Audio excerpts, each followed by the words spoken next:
So first of all, welcome everybody to the Braintree Leadership Academy's monthly group coaching session. And during this month's topic, we're going to be talking about achieving a better balance in life. And most of you on the call actually already know me, but for those who are newcomers, my name's Cindy Nicholson. I'm the CEO and founder of Braintree, which is a global leading executive coaching and leadership company. I'm also here joined by the lovely Lane, who you can see. You can give us a wave, Lane. She's my backbone. A very warm welcome to you. And I'm really excited about this session today. So today's session is all going to be about interaction. It's a time for you, it's a time for reflection, it's a time for thought and for awareness. And at the end of this session, you'll come away with a new perspective on how you can achieve a better balance on life. And I think we all need a bit of that. What we're going to be using is a tool which is actually really versatile, and you should have received that in your email. And if you haven't, Lane will probably be able to locate it and drop it into the chat box so we can download it if you haven't got it at hand. But that is going to be a template that we're going to use to achieving a better balance in life. But we actually used it, it's really versatile. We used it in a workshop last week that was around generating happiness in the workplace in challenging times. So let's just crack on with the agenda very quickly. So we're going to have a little bit of a look into, first of all, just to get the scene sort of set, what is life balance? And then we're going to have a look at, what causes poor imbalance, and particularly as it relates to work and life balance. And then we're going to have a look at the consequences of that. I think we're probably all pretty much aware of that, but sometimes when we get reminded, it's a little bit of a slap in the face, actually, to kind of wake up to ourselves and say, hang on, we really need to get things under control. And then we're going to do the exciting part where we're going to jump into looking at our own life and where the imbalances are showing up. And of course, when we wrap up, we never leave without some sort of giveaway or takeaway action. So that will be what we'll be doing to wrap up. So everybody good with that? So what is life balance? Now, I'm going to throw this out to you guys as well. I'm just going to start by saying, what is life balance? What do you consider to be a good life balance? If you look at the dictionary, it actually defines balance as an even distribution of weight, enabling someone or something to remain upright or steady, a condition in which different elements are equal or in equal parts or correct proportions. So it's normal for us to have balance that's out of sync in our lives. And I think also just having gone through COVID as well, and all the disruptions that's caused us, it's really sort of set us all off in a spin. We haven't been able to get to the gym. We haven't been able to get out and socialize. It impacts us all physically, emotionally, and mentally. And then everyone has demands on us as well, so whether that's your family, whether it's work, whether it's dependence. And we also put a lot of demands on ourselves, right? We have high expectations of ourselves as well. So I'm just going to invite you to pop what your initial thoughts are in the chat box of what you think really sort of explains what is life balance. And getting that balance right is really different as well for everybody. So I don't know about you, but I'm really passionate about work. So, someone might say, well, I work too much, and that means I have an imbalance. Or, maybe somebody like Britt, who might run too much or something. What's the trade-off for that?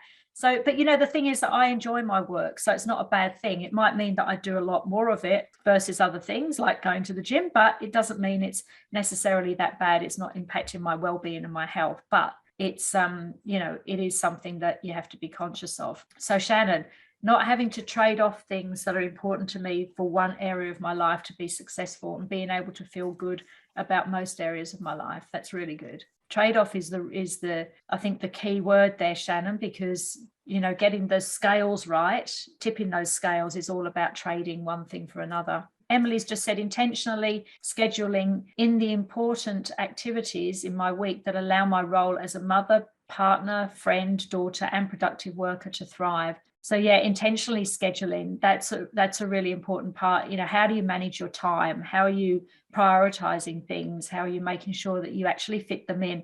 Sometimes I find, just like today, my son said, Mum, can I have a chat with you tonight about my meeting with my careers advisor? So I put it in my diary as a meeting, because I know otherwise things will get in the way and I won't have that time. Britt, juggling too many things, renovations, work and nurturing is usually the price I pay. Yeah, not sure there is balance, more about managing my guilt. I love that, Julie. So anyway, let's have a little look. What are the things that cause poor work-life balance? Well, these are a few that I've sort of thrown up there. Time management, you just mentioned that, Emily. Are you guilty and feeling guilty? I think, Julie just said as well, are you guilty of putting off tasks that you can do today, but to push them out till tomorrow, and then find that it just keeps on piling up and it causes stress and anxiety? Often that work can take over other tasks in your life. So maybe that's important in your personal life to get a hold on that. But anything coming up for you in these and call outs, I guess, for causes of poor work-life balance, anything that resonates with you? Yeah, putting the needs of others ahead of ourselves is a big one for me. Yeah, that's probably my biggest crime. Yeah, putting your needs. Yeah, I think that's always a classic one.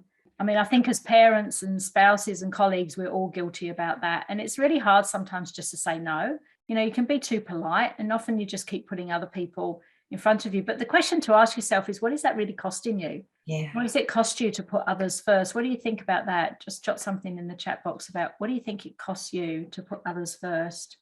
Mental health. Yeah. For me, it's about time limitations. When you put everyone else first, you end up catching up on your work late at night. So health and vitality, absolutely. Putting off my enjoyment and relaxation because there's no time left for me. And the cost of that, we'll talk about the impact of what this causes, but putting off your own enjoyment and relaxation, when do you get your downtime? How do you manage your own mental health in those situations? Huge cost. Britt says, I haven't fulfilled my own projects to develop my business and my brand. I never have enough hours in my day and I'm exhausted. So, power of consistency, workplace competition, putting the needs of others, they're all causes of poor work-life balance. So some of those might resonate with you, but if you're thinking of other things that are coming up that for you, just jot them on the back of that template sheet or just jot them down in your notepad. Just keep a conscious note of what those causes actually are, because you're going to be looking at that a little bit later, what are causing some of those imbalances. And then we might just have a quick look at the consequences of that. So I asked the question of, what does it cost you to have a poor work-life balance? What are the consequences? It affects relationships, creates feelings of stress, health problems, poor sleep, aches and pains, anxiety, weakens your immune system, rapid weight gain or diabetes, poses a risk of development of chronic conditions and workplace productivity. Anybody relate to any of those? Yeah. Which ones stand out for you the most? For me, it affects relationships because I get quite irritable, impatient. Yeah. Permeates relationships. Actually, that's just made me think about something for one of our other sessions, because we do a personality coding program as well. And what's really interesting is when you do get stressed, you're so in different categories of personality. And when you get stressed, different things show up for you. So for me, when I get stressed, I can come across as aloof and sarcastic. And I would never, ever have imagined myself to be sarcastic and aloof to others. But that's how I come across. And so then other people respond to that in a certain way, and they might snap at me or speak, how dare you speak to me like that? And that starts to create anxiety and stress in the relationships, right? Absolutely, it can affect your relationships in many, many different ways. Less patient and stress. And then you've got poor sleep, relationship with my kids, anxiety. Absolutely. And poor sleep can then, impact your performance with it, which affects actually everything else. I don't answer my phone. I love that. It's a good way to manage that. Shut down, Yeah. Just go into a bit of a hibernation, Britt. Yes. So that, you could almost sort of say I become a little bit introvert as a result of the stress. So I don't want to speak to people. I don't want to actually have to exude any more energy because I feel stressed and imbalanced. Because I know you, Britt, when you're engaged in conversation with somebody, you're always very present and very much engaged. So for you not to be able to practice that would take a bit of energy, right? So when you're stressed and imbalanced, you're not going to be able to actually participate in those conversations the way you normally like to. Yeah, definitely. Aches and pains, always feel like I need a massage. Well, that's a good excuse for a massage. Yes, definitely. But aches and pains, absolutely. Yeah. And often that's to do with all the blood flow going around your body. If you imagine your muscles are really, really tense and tight, the blood flow is not getting through your body. So, of course, you're going to start to feel physical pain as well. And I'm not exercising as much as I used to because I'm so exhausted from renovating and working long hours. Yeah. And then with the hibernation, you sort of get a little bit out of touch with people, and then you're not socializing as much, and you're not, having conversations that you would normally have been having, and having that sort of social interaction. So yeah, I get in the car sometimes and go, oh, I haven't driven this far in a long time. You're talking to an ex-flight attendant, so it's kind of a bit bizarre. It's one extreme to the other.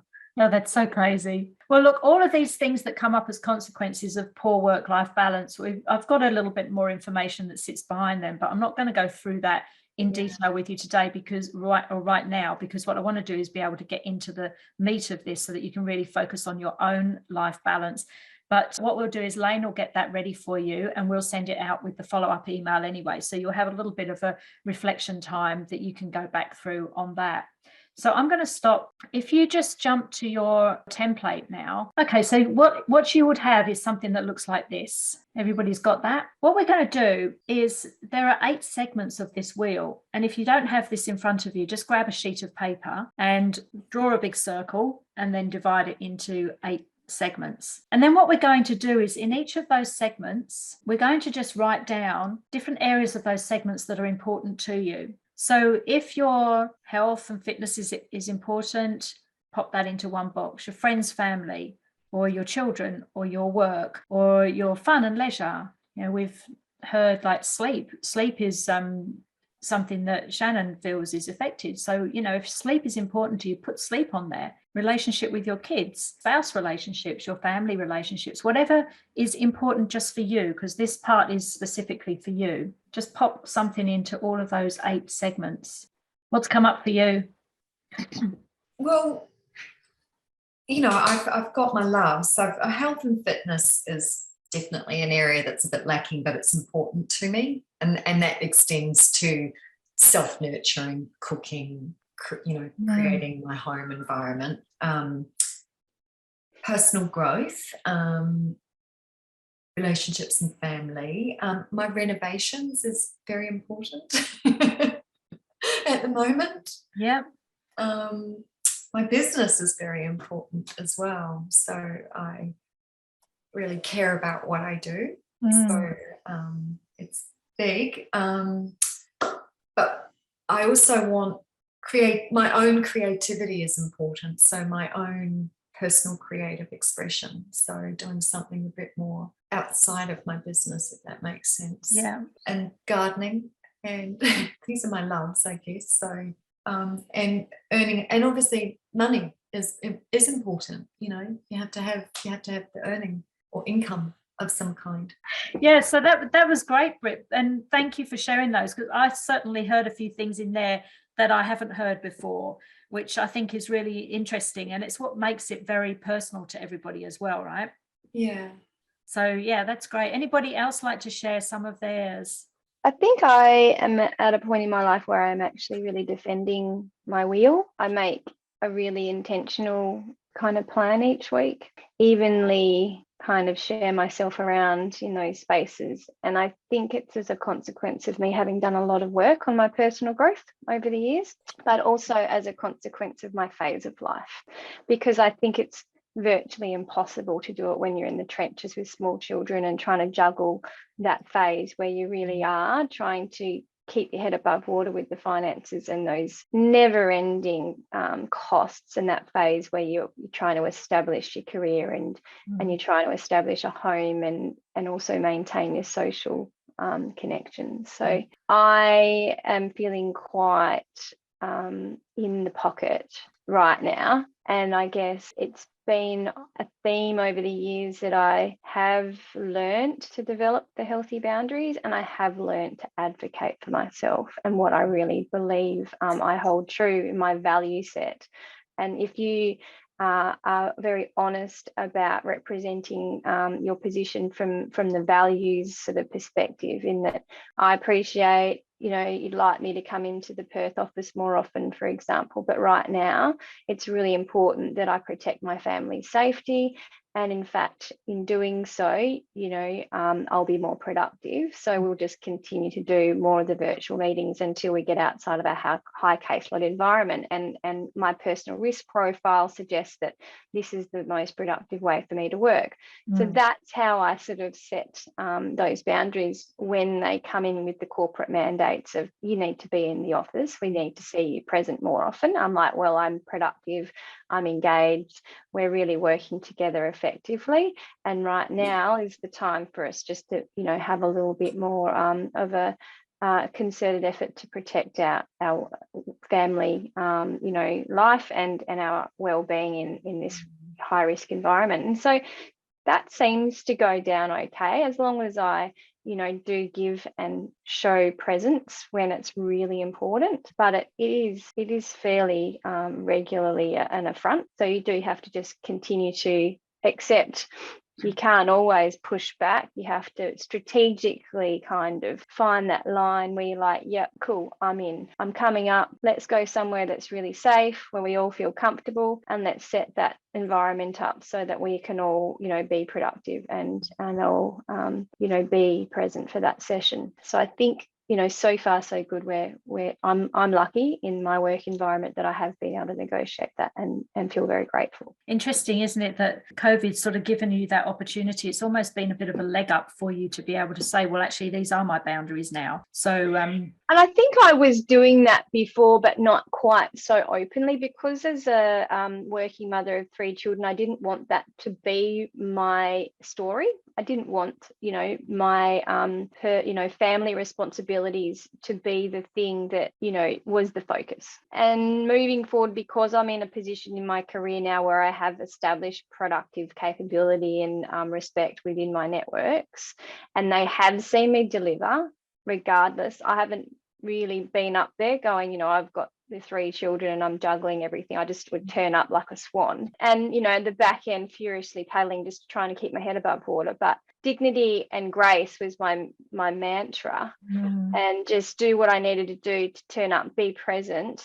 And then I had a team of I call them my subcontractors to help me maintain my home functions and my, you know, getting my kids picked up from school, after school care. Like I just had a team, and I once I started looking upon it as more of a project to manage my home life, I started to go, I'm a project manager. And so I started giving myself permission to be like, that's a thing that someone else can do. And I'm going to like trust that they'll do that, and really worked hard to find people that I could trust to fulfill those functions that I would have liked to have been able to do, but I couldn't always do. And I didn't subcontract out the going to the assemblies, but I did this after school pickups and getting them to sport sometimes.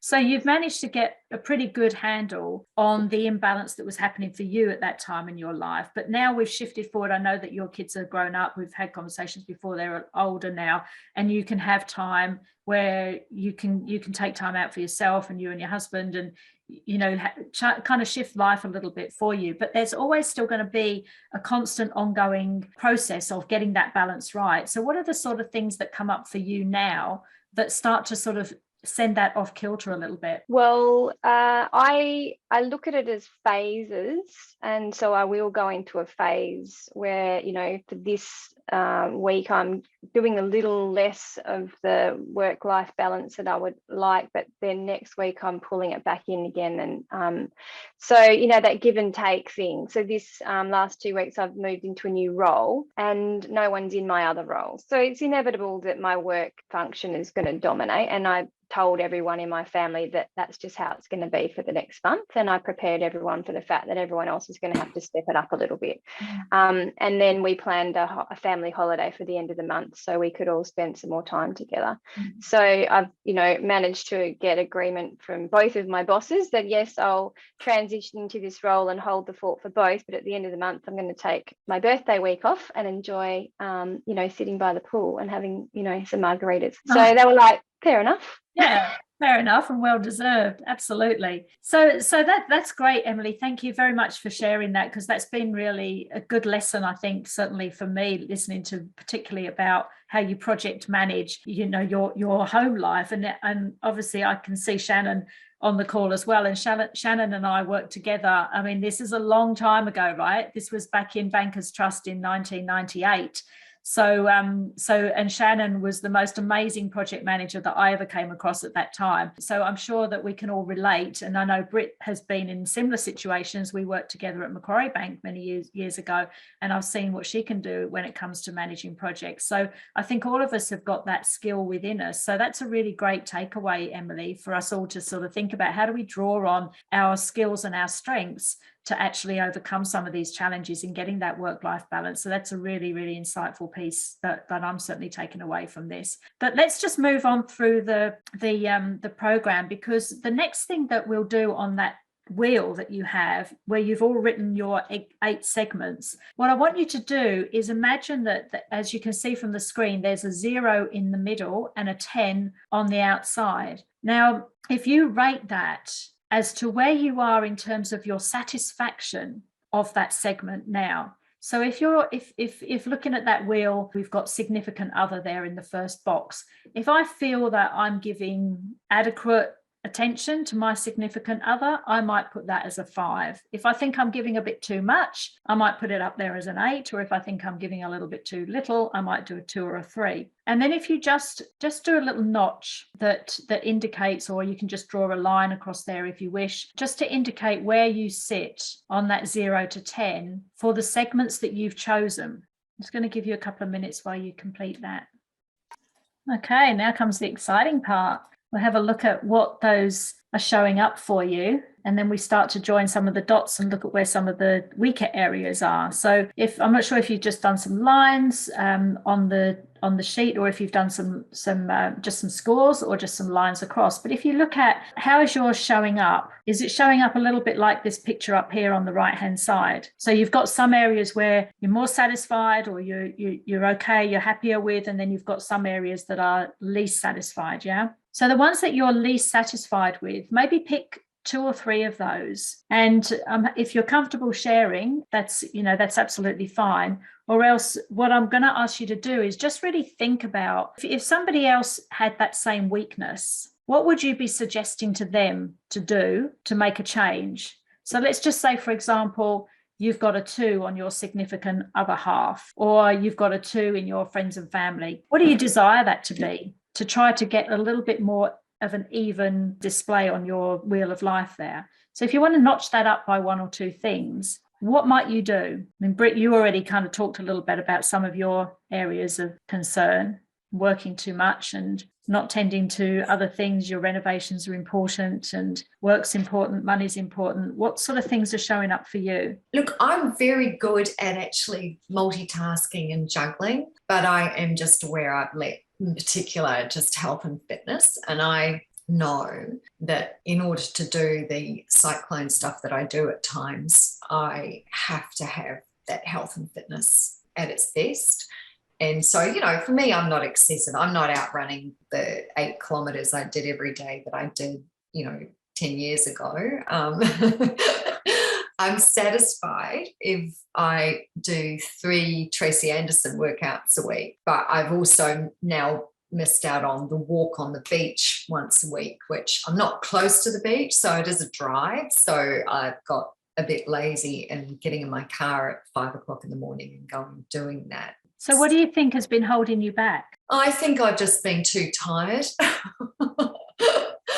Or I've preferred coffee instead of going for the walk. Yeah. So on a scale of 1 to 10, is the coffee more important? Is it or is the beach walk more important? I think, and then it's been the work pressure. So thinking, well, if I start work at 6:30, 7 o'clock in the morning, then I might actually get myself some hours that I'm probably going to not have during the day. So yeah, if I take the time, I'm not going to start. If I go to the beach, for example, for a walk, as much as I love it, it will cost me not starting until about 9 o'clock in the morning. And for that, I feel guilty. So what it's costing you is the feeling of feeling guilty. And then how does that work for you during the day? Do you feel then guilty, you feel guilty that you haven't done that, or you feel guilty that you haven't worked? What is that? What is that? I'm guilty either way, and I'm still guilty at 7 o'clock at night at my desk as well. Do you know what I mean? yeah, the work's got a little bit obsessive almost to the, I think, just to my detriment. So if you could change one thing this week or even next week, because we're getting towards the end of the week now, what would that be? What would you do differently, perhaps, that could give you a little bit better balance? Go for a walk on the beach. All right. And if you go for a walk on the beach, how are you going to feel after you've had your walk on the beach, Brett? Oh, I'm going to feel so good. Yes. All right. So there's something that you can take away from this, just to make one small change, right, to help you on that get a bit more balance. Yeah. Yeah. So Brett's going to commit to taking the walk on the beach. Yes. When are you going to do that, Brett? Well, I could do it tomorrow morning if the rain relents. Although I do walk in the rain, it's fine. Okay, so tomorrow when I ping you and say, Brett, have you gone for that walk? Unless there's a cyclone, I've probably not got the cyclone. There can be an excuse for that. Yeah. So if I ping you tomorrow and you're going to tell me that you've been for your walk? Yes. Excellent. So that's a first step, right, towards getting a bit better balance. Mm. Awesome. Emily, what about you? Yeah, so over the last 5 years, I formed a new partnership with my significant other. And as we are sort of in our middle ages, I think the dynamic there is an interesting one because, we all have our existing lives, and the mergers and acquisitions are sort of an interesting dynamic. It's not all just, spontaneous, we're just sort of moving together and everything's groovy. I mean, we already had a heavy load of capital and investments and commitments, and then untangling the mine and yours and making them ours and shared and spaces with, middle-aged kind of set ways is an interesting dynamic. I didn't think that I would be navigating these waters, but it is what it is. So social dynamics that come with that are also complex and challenging in a small town, because we each had our history, and then the social circles are quite small in my local regional area. So the circles that I'm excluded from because of his past,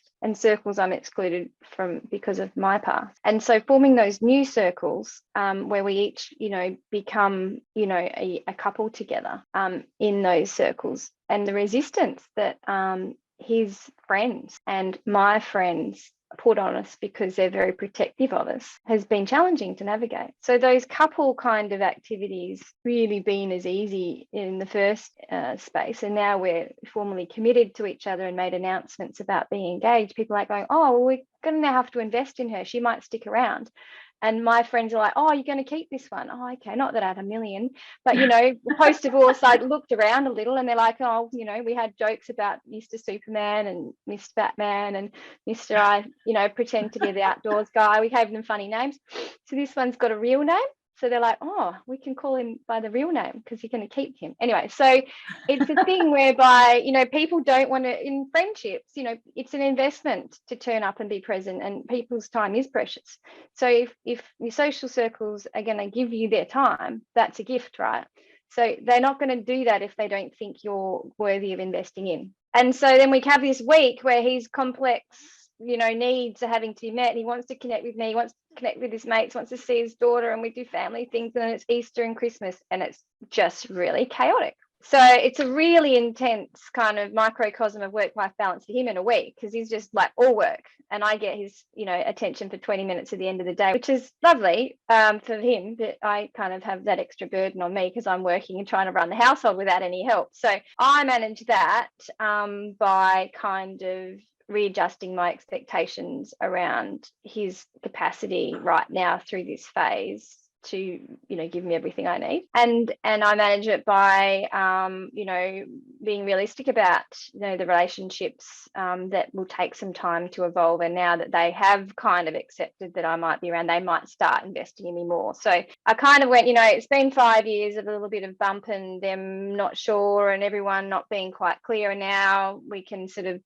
set the tone moving forward. So I think acceptance of that context has been really important for me. And just really kind of not plan being my friends when he turns up.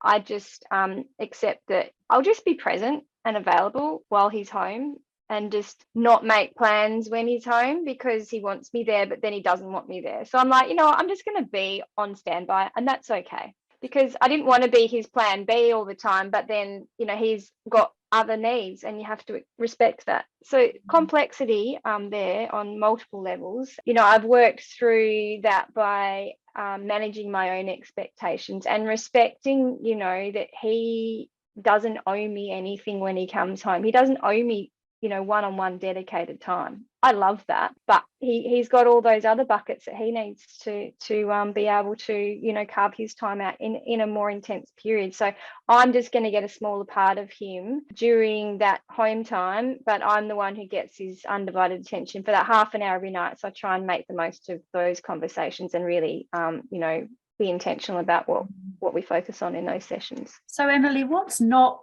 working for you in that segment of your life right now? So like you acknowledge everything that's happening, but and then you've got some mechanisms in place to how in terms of how you're managing that. But is that something you're completely satisfied with? And is there something, if there is something you don't feel 100% sure about, or you want to try to change that balance a little bit more, what is one thing that you could do slightly differently to try to change that balance? Yeah, well, I put in the comment there that I think I need to make myself join groups in my local area to develop some new friendships in my local area. It takes a long time. In this local area, there's a lot of people that come and go, and you invest in them and you form these great friendships, and then they bugger off and go somewhere else, which is great for them, and you stay connected. But then you're like, oh, I just want to go down for a drink on a Friday night. I don't really know someone I can call on this week. Oh, that person's with her husband, you know, and I can't do the couple things and I feel like I'm third wheeling. So for me, it's just about having as many local friends as I can that I don't necessarily have to be completely, you know, absolutely besties with. And just, you know, accept that some of those more artificial circles are really good. I get a lot of social interaction with my work, but, you know, that's the physical hanging out thing, the informal stuff locally is something that I'm probably going to have to schedule in and just commit to. And I keep trying to, but then I'll have something else that comes in there. So one of my missions is to try and find something that I can reasonably commit to and just lock it in without it impacting on my flexibility for those unscheduled times. Let's take the opportunity now to decide what that might be. Make a small commitment to yourself to make that small change, even if it's just something small, like one of the people that you feel the connection with, maybe just ask them to go for a coffee or a drink. Yeah, I've got that for this week with one of the girls who is one of the nice ones, one of the wives of partners, and we are having coffee this week. So I have done that this week, but I think it's more about me doing something like a regular Pilates session. Like I keep trying to schedule that in. So like Thursday morning is a space in my work time that just doesn't seem to be realistic, but I might just have to find one of the, you know, the Saturday morning one, and then know that if, you know, Clint's home and we are going away for that week, and I'll just miss it that week and just try every Saturday for the Pilates session when he's not home to just do that thing. And then I'm like 3 weeks out of 4 would be better than 0 weeks out of 4. And if you went to that Pilates class, how do you think you'll feel when you finish that Pilates class? I feel stronger physically and mentally. And I think it's just been a consequence of me a little bit risk averse to going to the gym as well, with all the, you know, the dynamic with all the COVID-y stuff and the gyms being a bit closed air and higher risk environments. So that's me being a little bit of a nana about it. And I think that we've all got our own feelings about where's the best place for us to go during this space and what your risk profile is. But I think, you know, the whole living with COVID thing now is I'm ripping off the Band-Aid. I'm going to start doing some of those things and going, you know, I've done everything I can. You know, they are loosening up the rules. The living with COVID thing is now a thing, and the consequences of that are more people are going to get it, more people are going to be, you know, hospitalised in WA. But you know what? Hopefully it won't be me. Yeah, that's right. So if that's no longer a barrier, then, you know, I think a fair commitment for you would be just to say, like, let's just book in for that first one. Because even if you get there and you think, actually, it's too claustrophobic, I don't like this, you can always look at doing something else. But to make the first step, just to say, this Saturday, I'm going to go to that Pilates class, and then just see how you feel at the end of that. You'll have already made a shift that is leaning towards the right direction for you, and just making that one slight move is going to start a new movement for you. Good luck. And I did have it in my calendar for Thursdays, but it hasn't worked, so that's it. I'm going to do it on the Saturday and just go, we're done. Perfect. I'll be emailing you on Saturday afternoon.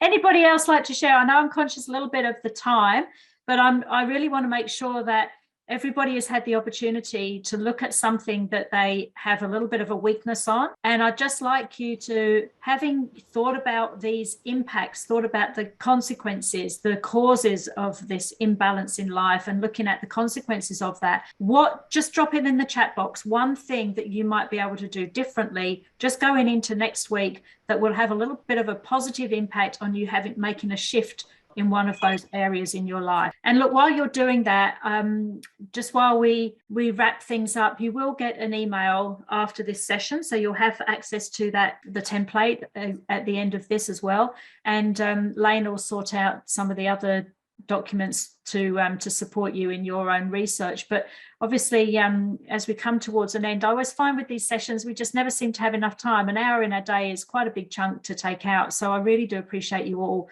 spending that time, investing that time in yourselves. And it's absolutely my pleasure to help you on that journey. But we all need to really make sure that we take away those actions and that we go ahead and implement them, so that we actually really start to see the benefits of the time we've invested in ourselves today. I guess just as a last step, you've got some of those: scheduling time for important things, need to make time for fun, recreation instead of prioritizing work. Love that, Shannon. Stop working my weekends. Yes. Good idea, Britt. Just a bit of downtime, maybe a bit of a Netflix hour just to switch your brain off from work. Always a great refresher. Not that I get a lot of time for Netflix, but I find that's a really good thing to do. And look, most of you know that whenever we have these sessions, I always close with giving something away at the end of the session or inviting you along to something. There's always some continuity going on within our family, which we're always very proud of. And so today, what I'm going to be offering you is a masterclass that I think is actually really relevant to this topic, and it's actually about 6 ways to improve your well-being. The objective of that masterclass is to enable you to become more intelligent and active about shaping your well-being at work. So you can enroll for that. Simply just reply to the email address when I send you the email after this session, and we'll get you enrolled in that if that's something that you're interested in doing. We'll send you some links to get set up, and Elaine's going to send you some templates in that email as well. But most of you also know that I always offer a free half-an-hour coaching session as well. So if anything that's come up for you today in terms of your actions, and you're finding that you've got barriers to implement those, and you just want to break through some of those barriers, just jump on my website, and you can find the place there to log in, book a session, or else just follow the link on the email that comes out afterwards, and you'll be able to just book in with me there. And last but not least, and if I had a drum roll, I'd be doing the drum now, but we just launched a brand new product that's called the New Age Leadership Foundation Program. It's taken off incredibly well. It's been amazing. There's actually a standard program, and there's also an accredited practitioner program. So if you're a leader of a team or you're a coach yourself, you can actually go through the program, and then you've got the rights to deliver that to your own clients. And it's just phenomenal in helping reshape leaders in organizations and understanding all the different frameworks. And at the end of it, basically, you build your own framework, you build your own building blocks, and then you've created your own best practice New Age leadership framework at the end, which is specific to your organization, and you can use it time and time and time again. So next month in the June session, we're going to pick a bit of an expert out from that and talk about organizational culture in New Age organizations. So what does that culture look like? What is best practice in New Age organizations? So we're going to bring that to life for you on June the 9th next month at 11 o'clock. So in the email, again, we'll have a link. You can go in and register like you did before. So look out for all those goodies. Lane has done an awesome job as well. She's just created a new Facebook group. So people who are existing clients get to jump into the VIP one, and everybody else gets to still get access to all the great good stuff and go into our regular one. But look out for that. And if you want to get an invite to join, we can flick that over to you. So I just want to say really authentic thank you for joining today. And thanks to Lane for all your amazing support. And just to say, have a fabulous day, have a fabulous weekend. You know where I am. So reach out if there's anything at all that we can do to help. Have a great day. Thanks, Cindy. Well, take care. We'll see you all soon. Thank you. Bye. Thanks. See you soon. Bye.